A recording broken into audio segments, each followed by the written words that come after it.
Hello મારા વહાલા વહાલા વિદ્યાર્થી મિત્રો, કેમ છો? મજામાં? તો વહાલા વિદ્યાર્થી મિત્રો, અત્યારે આપણે જોઈ રહ્યા છીએ ધોરણ 12 ફિઝિક્સ ચેપ્ટર નંબર 13 ન્યુક્લિયસ, બરાબર, કે જેમાં લાસ્ટ લેક્ચરની અંદર આપણે દળ ઉર્જા અને ન્યુક્લિયર બંધન ઉર્જા વિશે માહિતી મેળવી હતી. અને આજના લેક્ચરમાં આપણે ન્યુક્લિયર બંધન ઉર્જા છે એ આપણે આખો ટોપિક આજે કમ્પ્લીટ કરવાના છીએ. એનો જે આલેખ જે છે એ બાકી છે એ આપણે જોવાના છીએ, અને એના પછી આપણે જોવાના છીએ ન્યુક્લિયર બળો વિશે, બરાબર.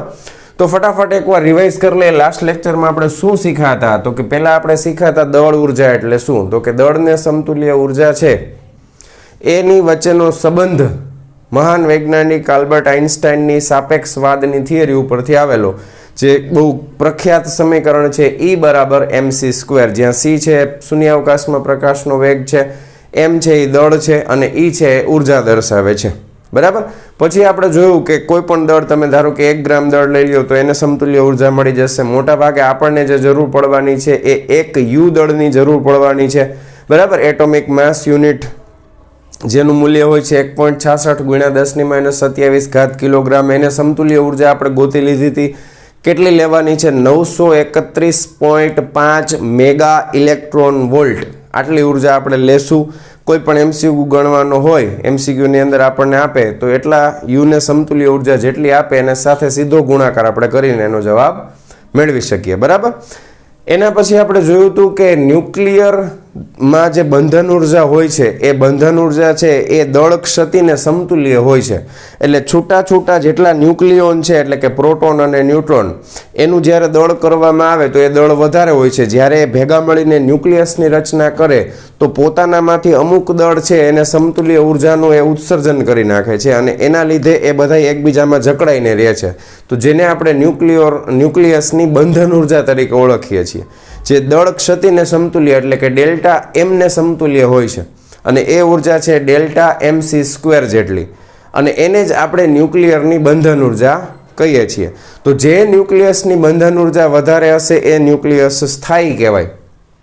પણ એમાં એક વસ્તુ હજી આપણે ડિટેલમાં ઉમેરેલી હતી કે ન્યુક્લિયસની બંધન ઉર્જા છે એને જો તમે ટોટલ ન્યુક્લિયોનની સંખ્યા વડે ભાગાકાર કરો, એટલે કે પરમાણુ દળાંક વડે ભાગાકાર કરીએ તો આપણને ન્યુક્લિયોન દીઠ બંધન ઉર્જા મળે છે, અને એ જેની વધારે હોય એ ન્યુક્લિયસ સંતૃપ્ત કહેવાય.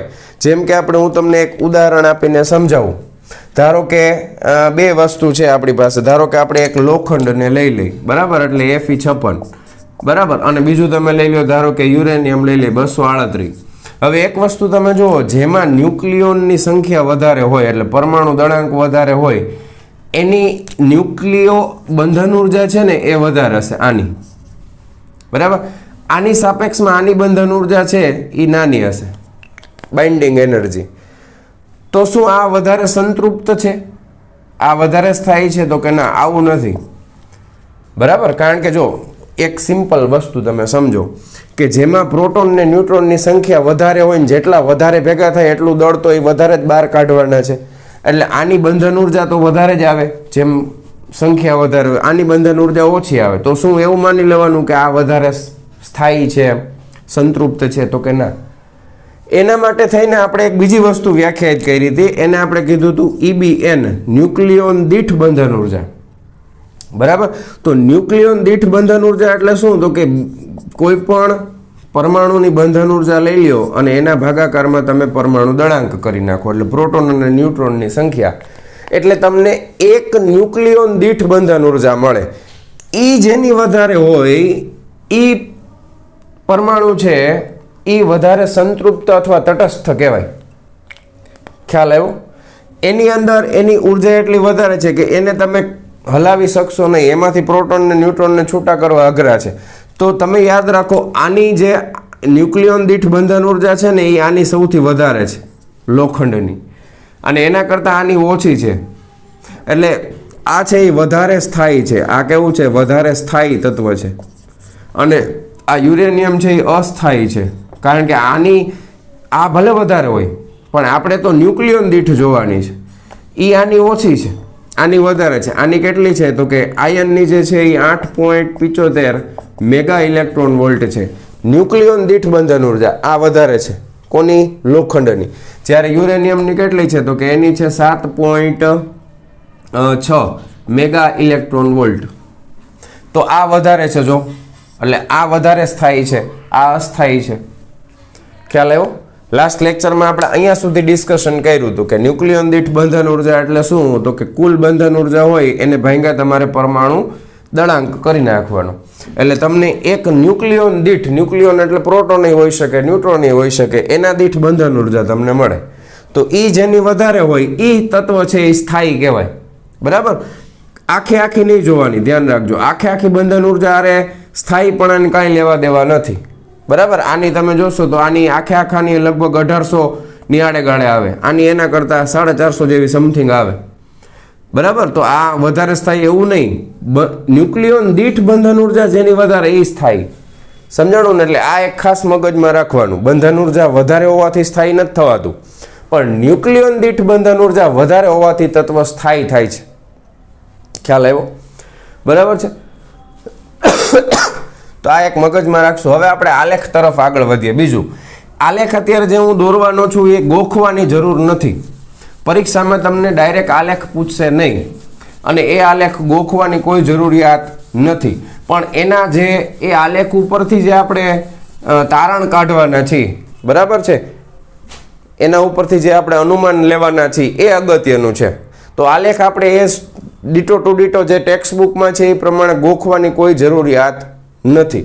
અત્યારે હું ડ્રો કરું છું એને આપણે ખાલી સમજવાનો છે, અને આ આલેખ જે છે વૈજ્ઞાનિકોએ પ્રયોગ કરેલા છે એના ઉપરથી આવેલો છે. વૈજ્ઞાનિકોએ જે અલગ અલગ પ્રયોગ કર્યા હોય બંધન ઉર્જા માપવાના, ન્યુક્લિયોન દીઠ બંધન ઉર્જા, એના ઉપરથી આલેખ મળેલો છે. આલેખમાં બે વસ્તુ છે. ઊભી અક્ષ ઉપર તમને ન્યુક્લિયોન દીઠ બંધન ઉર્જા આપણે લેવાના છીએ જે મેગા ઇલેક્ટ્રોન વોલ્ટમાં હશે, અને આડી અક્ષ ઉપર આપણે પરમાણુ દળાંક લેવાના છીએ. બરાબર? તો ચાલો હું અત્યારે રફલી આપણે આલેખ બનાવી છીએ કે જો આલેખ આપણે બનાવતા જઈએ, ખાલી આપણે જાણકારી માટે છે. આ આલેખ તમારે ગોખવાનો નથી, ફરીથી કહું છું. રેડી? તો અહીંયા આગળ જે છે આ શું છે તો કે આ જે છે એ ન્યુક્લિયોન દીઠ બંધન ઉર્જા છે, અને એનું મૂલ્ય છે એ મેગા ઇલેક્ટ્રોન વોલ્ટમાં હશે. બરાબર? તો અહીંયા આગળ આપણે ભાગ કરી નાખી. 0 થી સ્ટાર્ટ કરીએ. 2, પછી 4, પછી 6, પછી 8, પછી 10. બરાબર? 2 ના ભાગમાં આપણે લેશું. અહીંયા આગળ આ પરમાણુ દળાંક છે જેને આપણે કેપિટલ A વડે દર્શાવી છે. બરાબર? પરમાણુ દળાંકનું મૂલ્ય છે આપણે 50-50 ના ગેપમાં લેતા જશું. આ 50 સેમ ગેપ ઉપર અહીંયા 100, સોરી 1000 થઈ ગયું, લે કરી નહીં. હા, 50, 100, પછી અહીંયા 150, હજી આ વધારે છે. બરાબર? પછી સેમ ગેપ ઉપર 200, પછી અહીંયા 250. રેડી? અહીંયા સુધી ઇનફ છે, મોર દેન ઇનફ છે. ચાલો, તો આ રીતે આલેખ તમને ટેક્સ્ટ બુકમાં આપેલો છે. હવે ગોખવાનું કંઈ નથી. બરાબર? ખાસ આપણે યાદ રાખવાનું છે. સ્ટાર્ટિંગ છે એ અહીંયાથી થાય છે. હું જેટલું કહું એટલું જ યાદ રાખશું. અત્યારે મેં યાદ રાખેલું છે, પણ તમારે બધું યાદ રાખવાની જરૂર નથી. બરાબર? મહત્તમ મૂલ્ય આપણને ખબર છે એ અહીંયા 8 મેં હમણાં જે કીધું લોખંડનું આયન, બરાબર, એનું મહત્તમ મૂલ્ય છે. તો અહીંયાથી સ્ટાર્ટ થાય છે. બરાબર? હવે જો પેલી વસ્તુ સૌથી આવર્ત કોષ્ટકમાં તમે જાઓ તો સૌથી હલકામાં હલકું શું આવે તો કે હાઇડ્રોજન આવે. હવે 1H1 છે એટલે એના કેન્દ્રમાં ખાલી એક પ્રોટોન જ હોય. હવે એકલો પ્રોટોન હોય તો એમાં કાંઈ બંધન ઉર્જા ન આવે.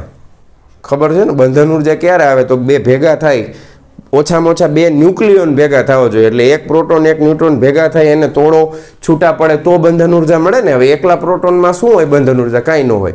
એટલે અહીંયા શરૂઆત જે થાય છે એ ક્યાંથી થાય છે તો કે શરૂઆત જે થાય છે એ H2 થી થાય છે. બરાબર? એટલે જેના કેન્દ્રમાં એક પ્રોટોન અને એક ન્યુટ્રોન હોય. હવે એની બંધન ઉર્જા અહીંયા સૌથી ઓછી છે, કારણ કે 2 વસ્તુ જ હોય, ખાલી એક પ્રોટોન ને એક ન્યુટ્રોન હોય, ભેગા થવામાં થોડુંક જ દળ ઓછું થયું હોય. સમજાય છે ને તમને? હા, તો એની બંધન ઉર્જા સૌથી ઓછી હોય. હવે ધીમે ધીમે આપણે આગળ વધતા જઈએ એટલે અહીંયા આગળ ધારો કે H3 આવે છે. બરાબર? પછી અચાનક વધી જાય છે. બરાબર? અચાનક વધી જશે. હાઇડ્રોજન પછી શું આવે? બીજા નંબર ઉપર હિલિયમ આવશે. બરાબર? તો એ વધતા વધતા ધારો કે અહીંયા સુધી આવે છે. તો હિલિયમમાં તમે લખી શકો He4 આપણે લખી છે હિલિયમ. બરાબર? તો હિલિયમમાં વધારે છે. પછી પાછી ઘટે છે, પછી પાછી આ પ્રયોગ ઉપરથી આવેલું છે, આ ગોખવાની જરૂર નથી, બરાબર. પછી લિથિયમની આવે 6, બરાબર. આવર્ત કોષ્ટકમાં બધું લાઇન ટુ લાઇન જ આપણે જાતા જઈએ છીએ, બરાબર, ચિંતા ન કરતા.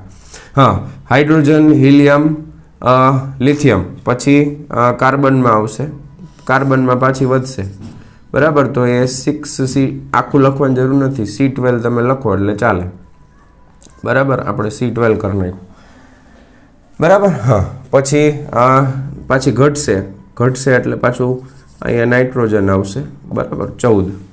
હાલો, પછી પાછું ઓક્સિજન આવશે. હવે ઓક્સિજનની જો આના 8 કરતાં વધી જશે, ખાસ આ બધા હું એ જ રીતના બનાવું છું, 8 કરતાં વધશે એટલે ઓક્સિજનમાં 8 × 16, બરાબર. તો આ 16 નંબરનું ઓક્સિજન પછી પાછી થોડીક ઘટે છે, એ આ ઓક્સિજન છે એ 18 નંબરનું છે, પરમાણુ દળાંક 18 હોય એવો, બરાબર. તો ધ્યાન આપો, જો 8થી વધારે, આની વધારે છે 8થી, બરાબર. એ મેં થોડીક વધારે ઊંચી કરી નાખી, આટલી રાખી આપણે, રેડી. આ ઓક્સિજન 16 રેડી. હા, પછી આગળ આપણે જઈશું તો હજી 50થી ઓછું રાખવાનું છે, એટલે અહીંયા આગળ આપણે વધશું આગળ, તો અહીંયા આગળ આવશે S32, બરાબર, સલ્ફર માટે S32, રેડી. 50 કરતાં ઓછું છે. હવે 50થી 56 આયનમાં મેક્સિમમ આવશે, એટલે એ અહીંયા વધશે. જો તો આ Fe આયનમાં 56, આની મહત્તમ છે, ખ્યાલ આવ્યો, 56માં મહત્તમ છે, રેડી. આ મેઇન આપણે આ યાદ રાખવાનું છે આયનની. હવે આની સૌથી વધારે છે, બરાબર, પણ એ કેટલી છે તો કે 8.75 છે, બરાબર. એટલે આને આપણે થોડુંક શું કરી નાખશું તો કે 10 થોડુંક આગળ લઈ લઈ, અથવા તો એસને થોડુંક નીચે લઈ લઈ, બરાબર. એસ અહીંયા લઈ લઈ, બરાબર, 32, અને આયનને થોડુંક નીચે આપણે લઈ લઈશું, 8.75 છે ને, એટલે અહીંયા, રેડી. તોય વધારે દૂર થઈ જાય, આમ Fe 56, રેડી.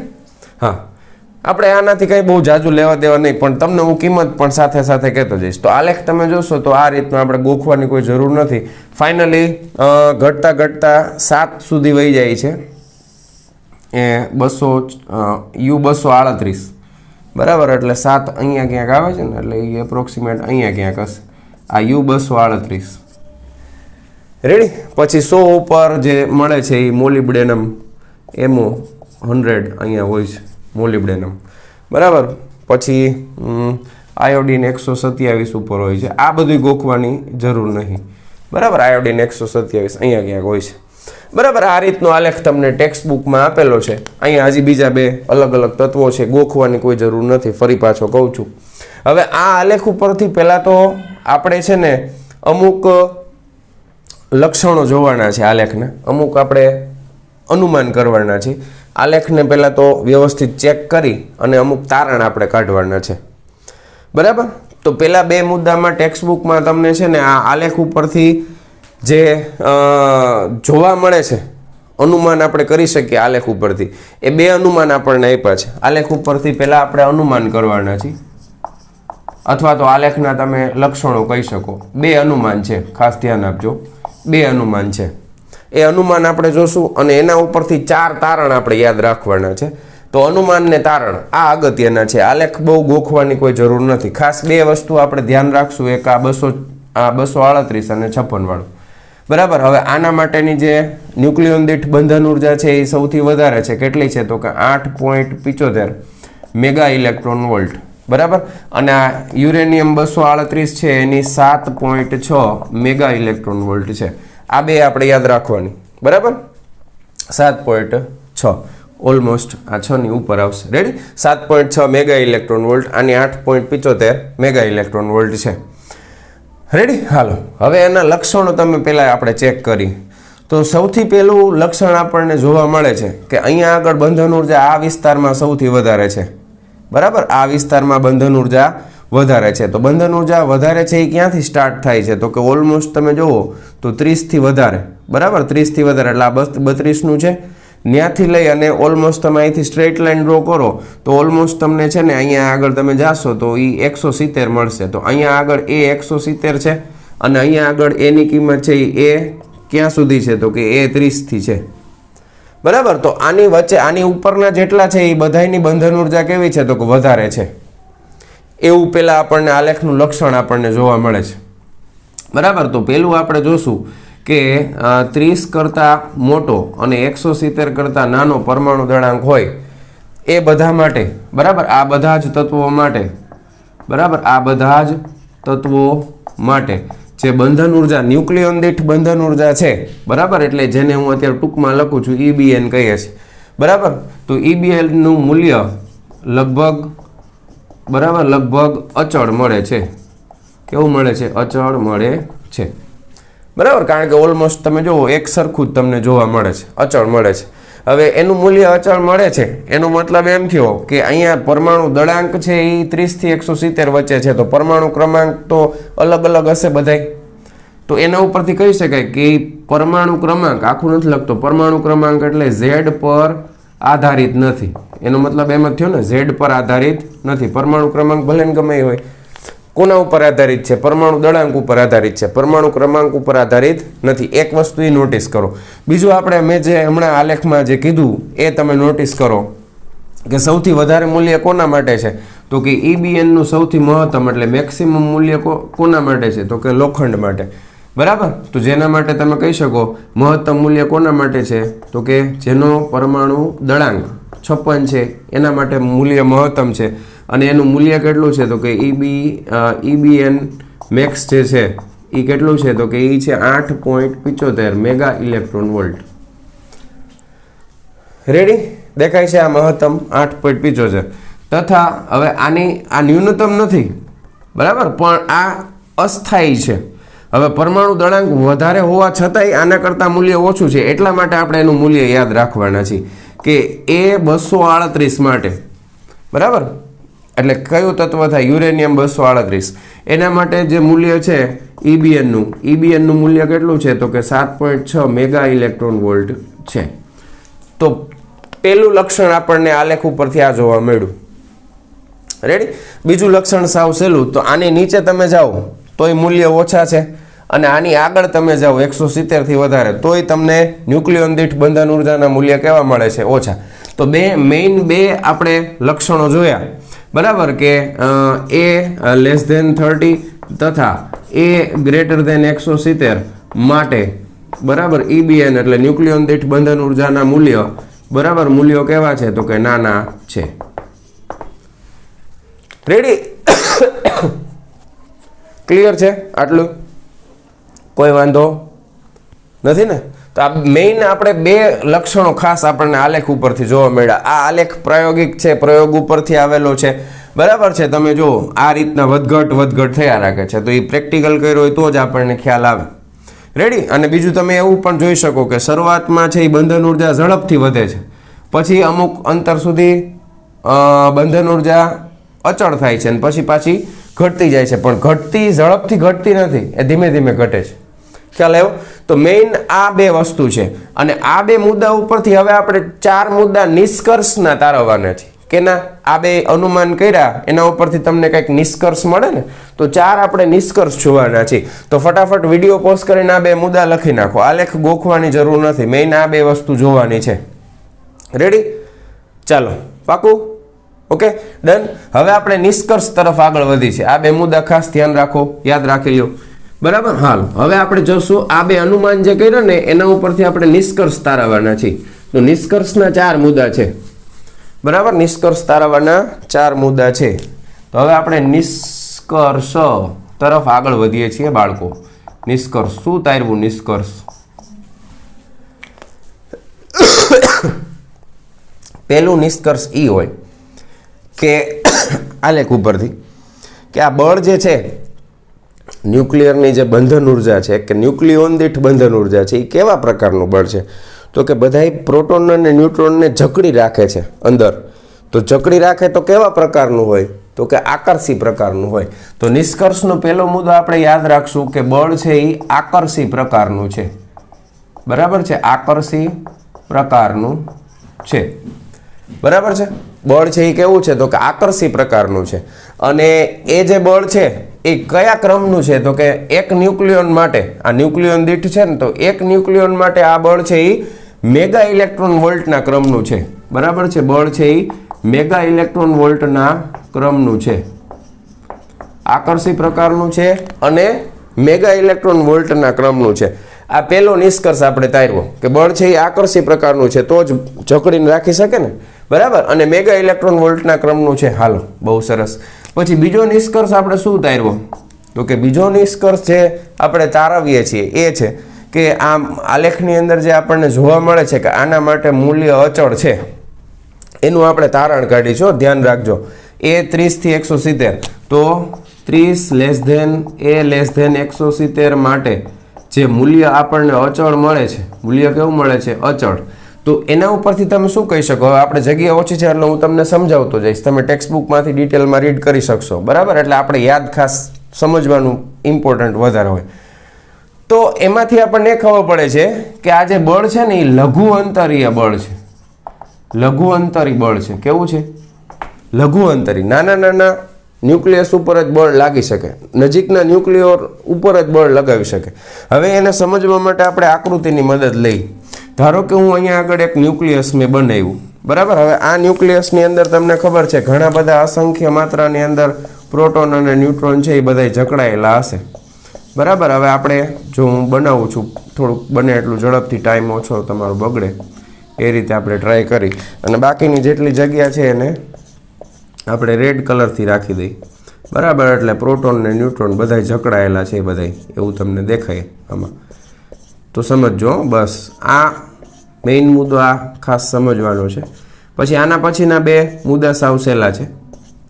રેડી? તો આ રીતનું આખે આખું આમાં પ્રોટોન અને ન્યુટ્રોન, બ્લેક કલરના પ્રોટોન માની લો, રેડ કલરના ન્યુટ્રોન માની લો. તો આમાં તમે એક વસ્તુ નોટિસ કરો કે મોટું ન્યુક્લિયસ હોય, આ ન્યુક્લિયસ મોટું છે, બરાબર. કારણ કે આ વચ્ચેના વિસ્તારમાં 30 થી લઈને 170 સુધીના છે તો ન્યુક્લિયસ પ્રમાણમાં મોટા હશે. તો મોટા ન્યુક્લિયસમાં અંતરિયાળ વિસ્તાર, આપણે જે ગુજરાતી સાવ દેશી લેંગ્વેજમાં શબ્દ ટેક્સ્ટબુકમાં અંતરિયાળ વિસ્તાર, અંતરિયાળ એટલે કોઈ પણ એક, ધારો કે આને ધ્યાનમાં લઈ લો તો આ ન્યુક્લિયોન છે, બરાબર. પ્રોટોન એક ન્યુટ્રોન હોય, એનાથી લેવા દેવા નથી. આ ન્યુક્લિયોનની જે બંધન ઉર્જા છે એ બંધન ઉર્જા લઘુ અંતરીય બળ છે એટલે એની બંધન ઉર્જા ઉપર કયા કયા ન્યુક્લિયોન છે એ અસર કરતા હશે?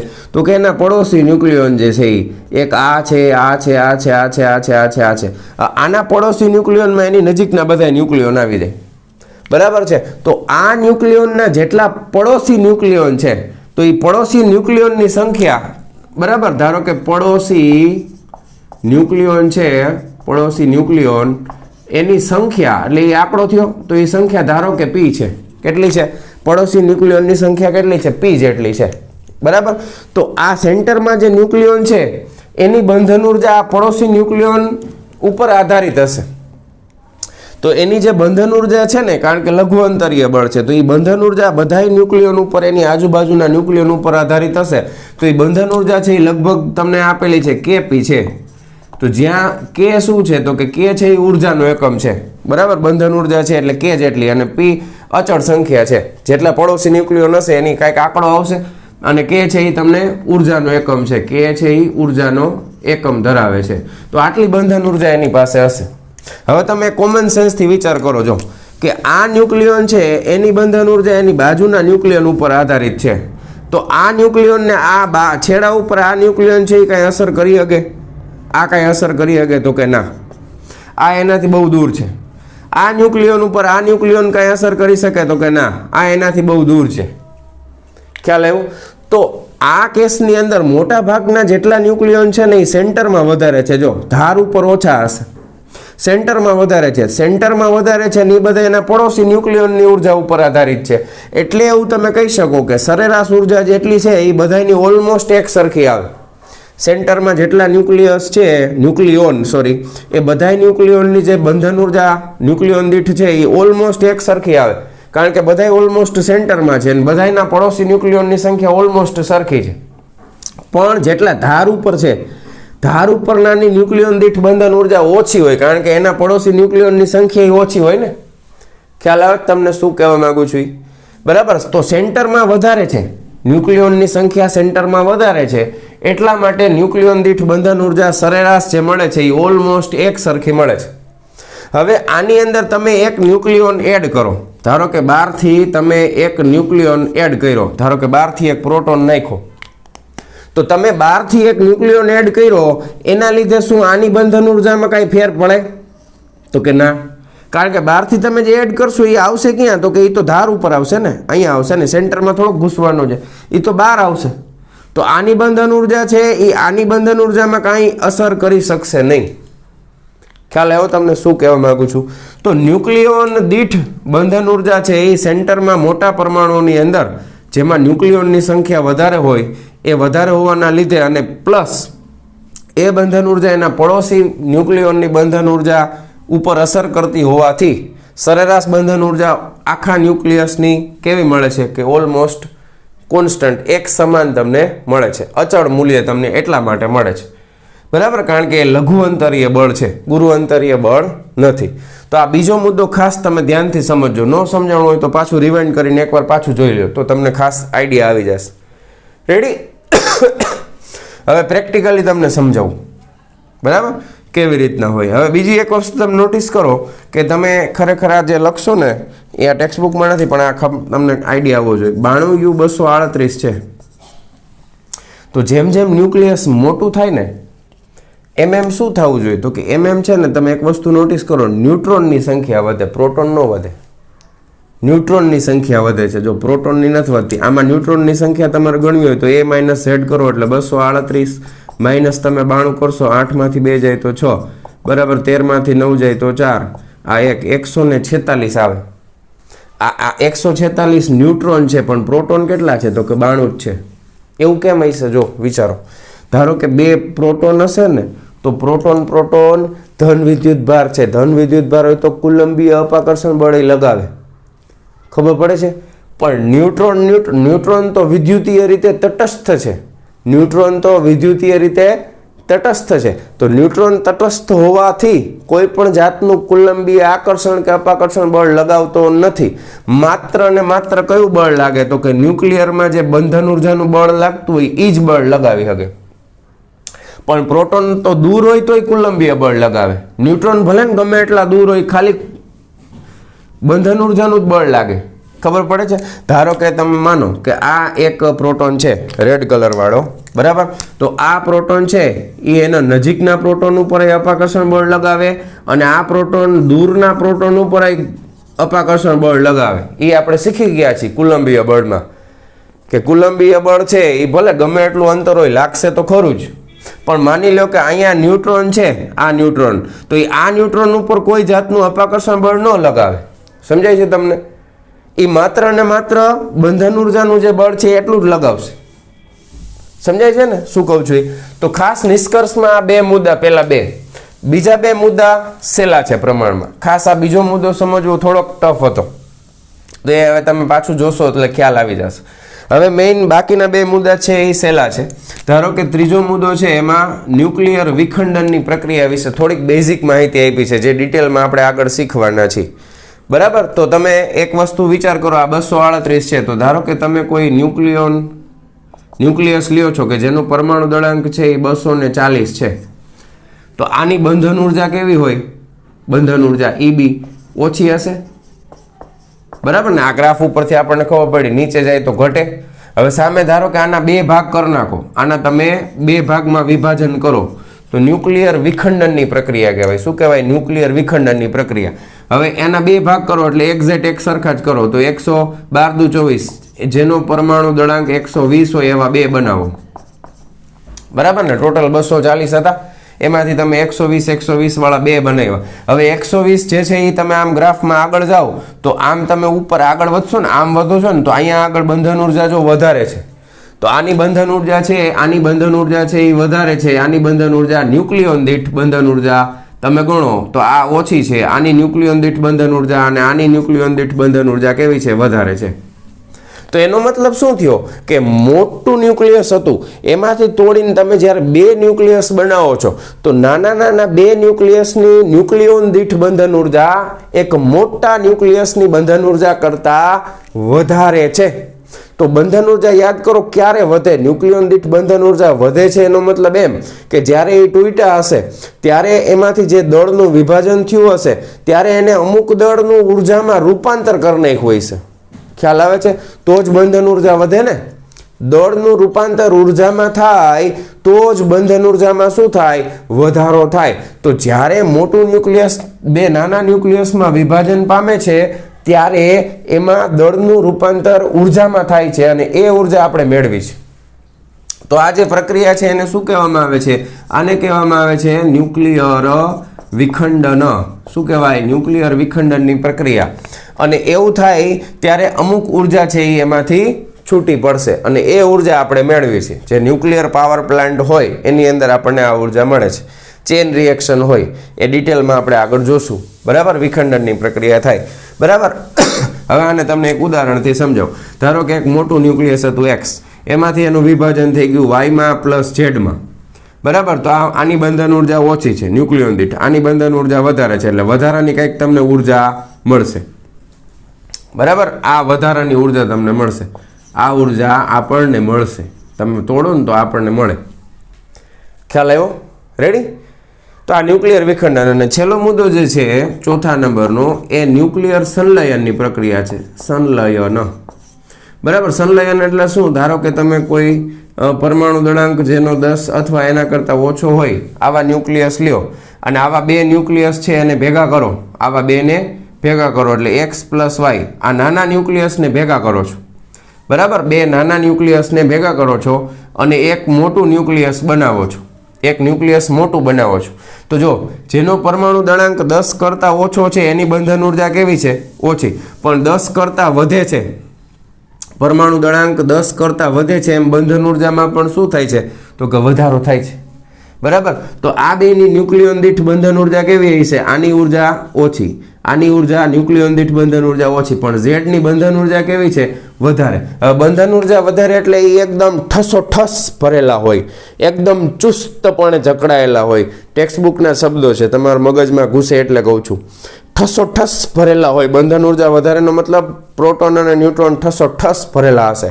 બરાબર? કોઈક બસની અંદર પેસેન્જર જેટલા સમય એટલા હોય છકડામાં અને છતાંય વધારે ભરી દે, કેવા ઠસોઠસ ભરેલા હોય. પકડાય ચકડાવીને જાલી રાખવું પડે ને, નકર તો છટકી જાય, હેઠે પડી જાય.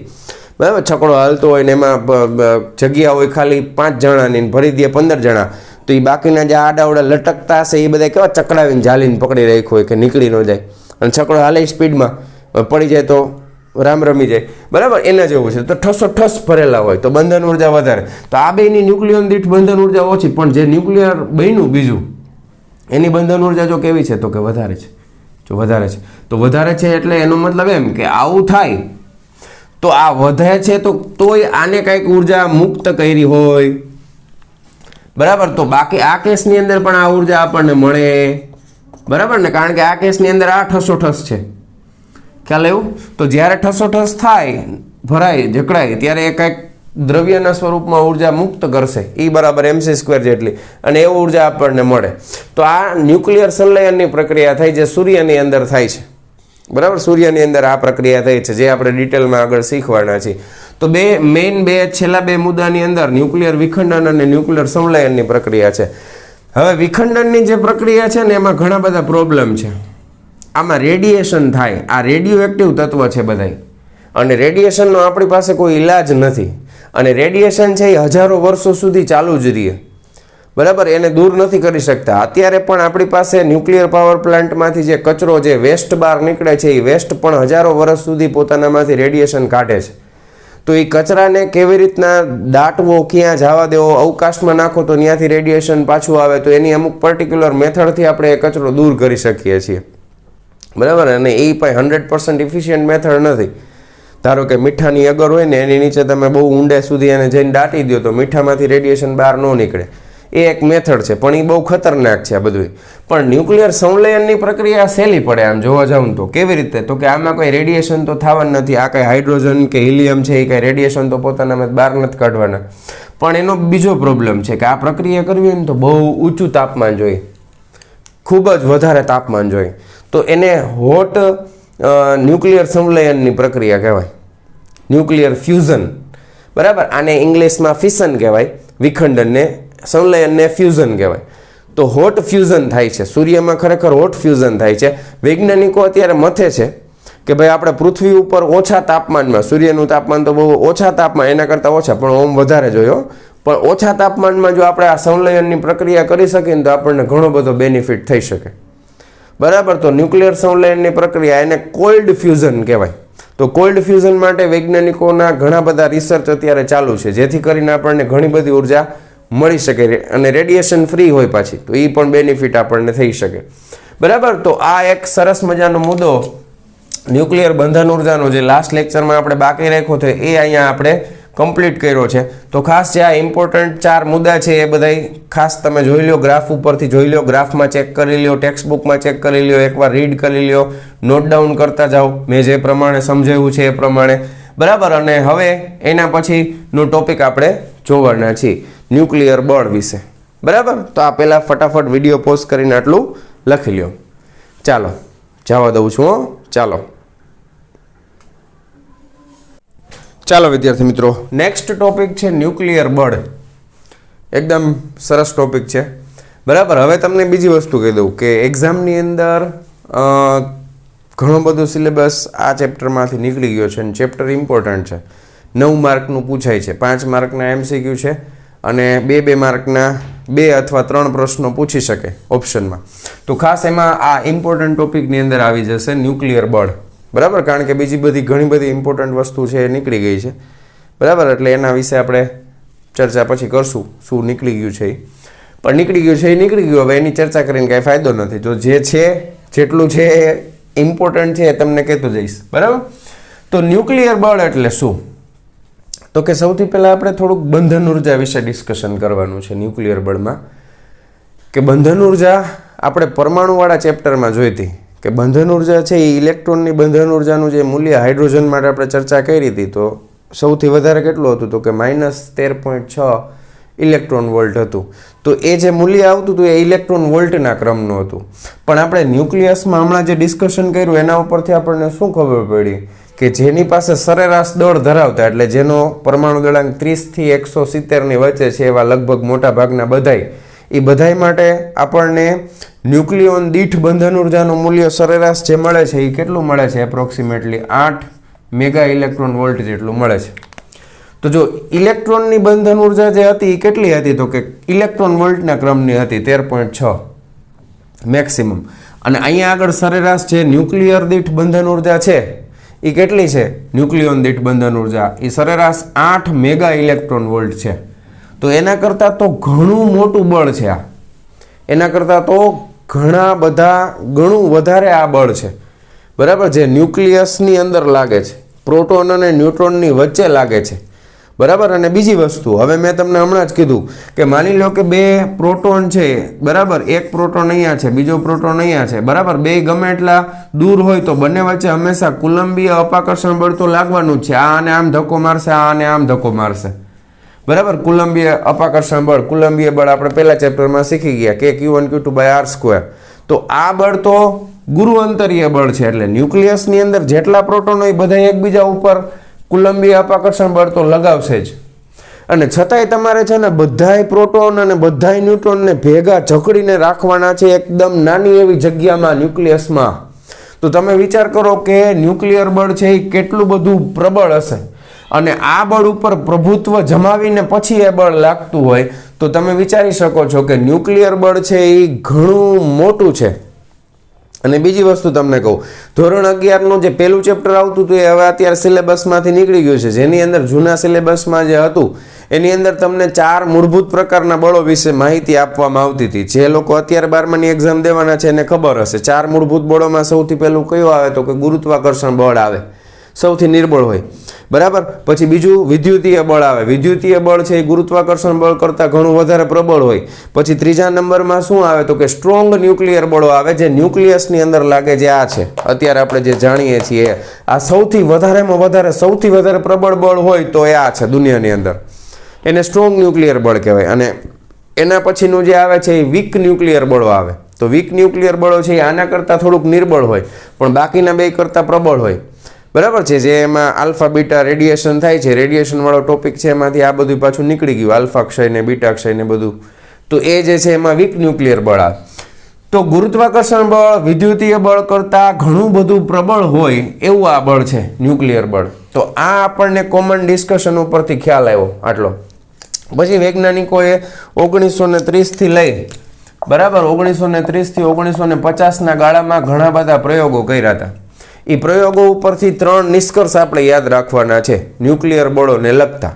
બરાબર, એ 3 નિષ્કર્ષ અને એનો એક આલેખ આવશે બીજા મુદ્દા ઉપર, એ આપણે જોવાના છીએ.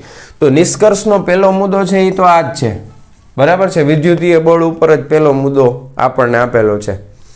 કે પહેલા મુદ્દાની અંદર આપણે શું કહેવાય કે 2 પ્રોટોન છે એ ધન વિદ્યુત ભાર હોવાના કારણે કુલંબીય અપાકર્ષણ બળ અનુભવે છે. છતાં પણ આ બળ કરતાં આ બળ ઉપર પ્રભુત્વ જમાવી શકે એવું એક બળ હાજર હોવું જોઈએ, તો જ બધાય પ્રોટોન છે એક નાની એવી જગ્યામાં ભેગા મળીને રહી શકે. એટલે કે એ છે એને ન્યુક્લિયર બળ એ સ્ટ્રોંગ ન્યુક્લિયર બળ છે, જે ઘણું બધું મોટું છે. બરાબર, કુલંબીય બળ કરતાં પણ વધુ છે. તો આ જે ન્યુક્લિયર બળ છે, બરાબર, ન્યુક્લિયર બળ એ કોના કરતાં મોટું છે? તો કે એ કુલંબીય અપાકર્ષણ બળ, બરાબર, કુલંબીય અપાકર્ષણ બળ કરતાં પણ ખૂબ મોટું છે. અને આની સાપેક્ષમાં તમે ગુરુત્વ બળ તમે લઈ લો, તમે ધારો કે ગુરુત્વાકર્ષણ બળને ધ્યાનમાં લ્યો, એ આકર્ષણ પ્રકારનું હોય, પણ એ ખૂબ જ સૂક્ષ્મ હોય. આ તો ખૂબ જ સૂક્ષ્મ છે, તો આને તો ધ્યાનમાં લેવાનું આવે જ નહીં, કારણ કે ખૂબ નાનામાં નાનું હોય તો ગુરુત્વાકર્ષણ બળ છે, એનાથી મોટું કુલંબીય બળ છે, ને એનાથી એ મોટું ન્યુક્લિયર બળ છે. તો જ બધાય જકડાઈને નાની એવી જગ્યામાં ફેમિલી બનીને રહી શકે. તો આ પહેલો મુદ્દો એકદમ સિમ્પલ. બરાબર, ઉપરવટ જઈને ન્યુક્લિયર બળ કામ કરે તો જ બધાય પ્રોટોન અને ન્યુટ્રોન નાની એવી જગ્યામાં રહી શકે. હવે બીજો મુદ્દો જે છે એના માટે તમને એક આલેખ, એક આકૃતિ આપણે યાદ રાખવાની છે બીજા મુદ્દાની અંદર. બરાબર, કે જેમાં તમે આ આલેખ આપણા માટે પરિચિત છે, તમે ઘણી બધી વખત આ જોયેલો હશે. બરાબર, જેની અંદર આપણે અહીંયા આગળ સ્થિતિ ઉર્જા વિરુદ્ધ અહીંયા આગળ અંતર જે છે, બરાબર, અંતર, એટલે અહીંયા આગળ જે અંતર છે એને R0ના ફોર્મમાં આપણે દર્શાવવાના છીએ. આપણે 11મા ધોરણમાં પરમાણુમાં ને એમાંય તમે કદાચ કોઈ સરે સમજાયું હોય તો બરાબર, સારું કહેવાય. તો અહીંયા આગળ જે આલેખ જે છે એ કેના માટે છે? આ આલેખ ખાસ ધ્યાન રાખજો, 2 ન્યુક્લિયોન માટેનો છે, 2 ન્યુક્લિયોન માટેનો છે. ધારો કે એક ન્યુક્લિયોન અહીંયા છે, બરાબર, એટલે પ્રોટોન હોય અથવા ન્યુટ્રોન હોય, બીજો ન્યુક્લિયોન અહીંયા છે. આ 2 વચ્ચે કુલંબીય બળ લાગે છે, સોરી, 2 વચ્ચે સ્ટ્રોંગ ન્યુક્લિયર બળ લાગે છે, એવું સમજો. આ બળ લાગે છે. હવે અહીંયા આગળ આલેખ જે આપણને મળે છે એ આલેખ જે છે એ કંઈક આપણને આ રીતનો મળે છે. બરાબર છે, અહીંયા આના તમે અલગ અલગ 3 ભાગ પાડી નાખીએ આપણે. બરાબર, એટલે આ જે અંતર છે 1, 2 અને 3, આ FM ફેમ્ટોમીટર 10⁻15 મીટરના ક્રમનું હોય. બરાબર, અને અહીંયા આગળ સ્થિતિ ઉર્જા આપણે અહીંયા લઈ લેશું તો અહીંયા આગળ આ મૂલ્ય 0નું છે. બરાબર, અહીંયા આગળ એપ્રોક્સિમેટલી -100 છે, અને અહીંયા ઉપર તમે જોશો તો +100 છે, અને એકમ છે એનો મેગા ઇલેક્ટ્રોન વોલ્ટના ક્રમનો છે. બરાબર, ઓકે, આટલું સમજાણું. હવે આના ઉપરથી શું સમજવાનું છે, આલેખ ઉપરથી શું સમજવાનું છે એ ખાસ ધ્યાન રાખો. સૌથી ઓછામાં ઓછી લઘુત્તમ સ્થિતિ ઉર્જા જો આ પોઈન્ટ ઉપર છે, અને દરેક પદાર્થને હંમેશા લઘુત્તમ સ્થિતિ ઉર્જામાં રહેવું ગમે. તો જ્યાં આગળ લઘુત્તમ સ્થિતિ ઉર્જા છે ત્યાં આગળ જો આપણે 2 આની વચ્ચેનું અંતર આપણે માપીએ, બરાબર, આ કઈ કન્ડિશનમાં માપું છું? આ હું માપું છું લઘુત્તમ સ્થિતિ ઉર્જા. તો લઘુત્તમ સ્થિતિ ઉર્જાના સંદર્ભમાં 2 ન્યુક્લિયોન વચ્ચેનું જે આ અંતર આપણને મળે છે એ 0.8 ફેમ્ટોમીટર હોય છે. કેટલું હોય છે? 0.8 ફેમ્ટોમીટર. બરાબર, જો 1 કરતાં ઓછું છે. હવે તમે એક વસ્તુ નોટિસ કરો કે જો તમે આ 2 ન્યુક્લિયોનને નજીક લઈ જાશો, નજીક, ખાસ ધ્યાન આપજો, આ 2ને નજીક લઈ જાઓ છો તો આકર્ષણ થશે કે અપાકર્ષણ? તો અપાકર્ષણ થશે. બરાબર, તમે નજીક જેમ જેમ લઈ જાશો એમ જો સ્થિતિ ઉર્જામાં શું થતો જાય છે? વધારો. જેમ આમ જાશો એમ સ્થિતિ ઉર્જામાં વધારો. સ્ટ્રોંગ અપાકર્ષણ, ખૂબ જ પ્રબળ અપાકર્ષણ બળ આવે છે. જેમ નજીક લઈ જાઓ, નજીક જશે તો અપાકર્ષણ, ખાસ યાદ રાખો, નજીક જાય તો શું થાય તો કે અપાકર્ષણ થાય, બરાબર। હવે ધારો કે તમે એને દૂર લઈ જાઓ છો, દૂર, બરાબર, દૂર લઈ જશો તો દૂર નહીં જવા દે, દૂર લઈ જશો તો શું થશે તો કે જેમ જેમ દૂર જશો એમ એમ આકર્ષણ થશે, નજીક જાય તો અપાકર્ષણ અને દૂર જાય તો શું થાય તો કે આકર્ષણ થાય, દૂર નથી જવા દેવાનું। તો આ કયું બળ છે? નજીક જાય તો અપાકર્ષણ, દૂર જાય તો આકર્ષણ। આ જ સ્ટ્રોંગ ન્યુક્લિયર બળ છે, આ જ ન્યુક્લિયર બળ છે કે જેમ ન્યુક્લિયર દૂર જશે એમ એને ખેંચશે પોતાની તરફ, આકર્ષણ બળ। પણ એક બીજી વસ્તુ છે કે આ આકર્ષણ બળ છે ને લિમિટેડ એરિયામાં લાગે છે, કારણ કે જેમ તમે દૂર જવાનો પ્રયત્ન કરો છો, જેમાં અંતર વધતું જાય છે, બરાબર, એમ ખરેખર આ રીતના હોય, બરાબર, થોડુંક હા એ ચેન્જ કરી નાખ્યું। જેમ તમે દૂર જવાનો પ્રયત્ન કરો છો એમ ધીમે ધીમે ધીમે ધીમે આકર્ષણ કરે છે, પણ જેમ વધારે દૂર વયા જશો તો પછી આકર્ષી નહીં શકે।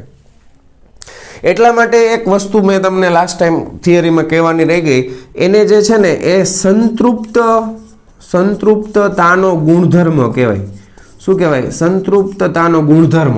સંતૃપ્તતાનો ગુણધર્મ એટલે શું? ફરીથી કહી દઉં, ધારો કે આ ન્યુક્લિયસ છે, એમાં આ બધા નાના નાના ન્યુક્લિયોન છે, બરાબર, આ બધા નાના નાના શું છે તો કે ન્યુક્લિયોન છે। તો એમાં માની લ્યો કે તમે કોઈ એક ન્યુક્લિયોન સેન્ટરમાં તમે પકડી લ્યો, સંતૃપ્તતાનો ગુણધર્મ સમજાવું છું, તમે ધારો કે કોઈ એક ન્યુક્લિયોનને પકડી લો, ધારો કે આને મેં પકડી લીધો, તો આ ન્યુક્લિયોન છે ને માત્ર એની બાજુના જેટલા એના પડોશી ન્યુક્લિયોન હશે ને એના ઉપર જ બળ લગાવી શકે, પણ આ ન્યુક્લિયોન છે એ કોઈ દૂરના ન્યુક્લિયોન ઉપર બળ લગાવી શકતું નથી। આ જે ગુણધર્મ છે ને એને કહેવામાં આવે છે સંતૃપ્તતાનો ગુણધર્મ। કોઈ પણ ન્યુક્લિયોન માત્ર એના પડોશી ન્યુક્લિયોન પર જ બળ લગાવી શકે, એની બહુ દૂરના ન્યુક્લિયોન ઉપર બળ લગાવી શકતું નથી, અને ન્યુક્લિયોનના આ ગુણધર્મને સંતૃપ્તતાનો ગુણધર્મ કહેવાય, સેચ્યુરેશન। બસ થઈ ગયું એમ, આનાથી વધારે નહીં લગાવું, હું લગાવીશ તો ખરો બળ, પણ આટલામાં જ લગાવીશ, આનાથી વધારે હું બળ લગાવીશ નહીં, તો એ સંતૃપ્ત થઈ ગયું, ના હવે નથી લગાવું, બસ પૂરું, સંતૃપ્ત, ખબર પડી ગઈ? હા, તો એટલામાં એ સંતોષ માની લે છે, પૂરું, આટલામાં જ લાગશે, પછી નહીં લાગે। તો ખાસ તમારે બીજા મુદ્દામાં આ યાદ રાખવાનું છે, સંતૃપ્તતાનો ગુણધર્મ છે, બરાબર છે। અને આ ખાસ એક આલેખ આપણે યાદ રાખવાનો છે, આ -100 હોય, અહીંયા +100 હોય, આ રીતના લંબાવી શકો। ઓછામાં ઓછું લઘુત્તમ સ્થિતિ ઉર્જા હશે ત્યારે અંતર કેટલું હોય છે? 0.8 ફેમ્ટોમીટર હોય છે। ફેમ્ટો એટલે 10⁻15 થાય, બરાબર છે। હા, નજીક જશે તો અપાકર્ષણ, દૂર જશે તો આકર્ષણ, દૂર એને જવા દેવું, નજીક। આવું આપણે પહેલા વિદ્યુતમાં શીખાતા, જિંદગી મેં કોઈ કભી આયે ન રબા, આયે જો કોઈ તો ફિર જાય ન રબા, બરાબર, જેને મારા લેક્ચર જોયા હશે એને યાદ હશે, આ સેમ ટુ સેમ એના જેવું જ છે, ખ્યાલ આવ્યો? અને લાસ્ટ મુદ્દો, ત્રીજો મુદ્દો, બરાબર, તો ત્રીજા મુદ્દાની અંદર આપણે એમ કીધું છે કે ધારો કે 2 પ્રોટોન હોય, 1 પ્રોટોન હોય, 1 ન્યુટ્રોન હોય કે 2 ન્યુટ્રોન હોય, આ બધાય વચ્ચે જે બળ લાગે છે એ સ્ટ્રોંગ ન્યુક્લિયર બળ જ લાગે છે, ન્યુક્લિયર બળ લાગે છે, બરાબર છે। હવે એ ન્યુક્લિયર બળ છે એ કુલંબીય બળ, બરાબર, કુલંબીય બળ, અને આપણે જે ગુરુત્વાકર્ષણ બળ છે, ગુરુત્વાકર્ષણ બળ, બરાબર, ન્યૂટનના જે નિયમો, ન્યૂટનનો ગુરુત્વાકર્ષણ બળનો નિયમ છે, કુલંબીય બળનો જે કુલમનો નિયમ છે એને અનુસરતું નથી, એને અનુસરતું નથી। તો આ જે સ્ટ્રોંગ ન્યુક્લિયર બળ છે એ કંઈક અલગ જ પ્રકારનું બળ છે, કંઈક અલગ જ પ્રકારનું બળ છે, જે કોઈ આવા ગાણિતિક નિયમોને અનુસરતું નથી, એના માટે હજી કોઈ સૂત્ર આપણે બનાવી શક્યા નથી। બાકી બધાય માટે સમીકરણ છે, કુલંબીય બળનું સમીકરણ છે F = kq1q2/r², ગુરુત્વાકર્ષણ બળનું સમીકરણ છે F = g(m1m2/r², પણ ન્યુક્લિયર બળ છે એના માટે હજી કોઈ વૈજ્ઞાનિક કોઈ ફાઇનલી એક પરફેક્ટ સમીકરણ બનાવ્યા છે કેટલાય, પણ પરફેક્ટ સમીકરણ કોઈ બનાવી શક્યું નથી, કારણ કે આ એક અલગ જ પ્રકારનું બળ છે, બરાબર। તો આને કહેવામાં આવે છે ન્યુક્લિયર બળો, ન્યુક્લિયર બળો। તો ખાસ આની અંદર 3 મુદ્દા તમારે યાદ રાખવાના છે, એક આ આલેખ યાદ રાખવાનો છે, બરાબર છે। તો જેવો તમે અહીંયા આગળ લેક્ચર કમ્પ્લીટ કરો એટલે ફટાફટ ટેક્સ્ટ બુકમાં મેં જે આ સમજાવ્યું એ પ્રમાણે ટેક્સ્ટ બુકમાંથી વાંચી લેવાનું, આ આલેખ તમારે જાતે એકવાર બનાવી લેવાનો, એકદમ સિમ્પલ આલેખ છે, બરાબર, ઓકે, ડન। તો મારા વહાલા વિદ્યાર્થી મિત્રો, આજનો આ લેક્ચર આપણે અહીંયા પૂરો કરીએ છીએ, મળીએ છીએ પાછા નેક્સ્ટ વિડીયો લેક્ચરમાં આના પછીના ટોપિકની સાથે, ત્યાં સુધી આવજો।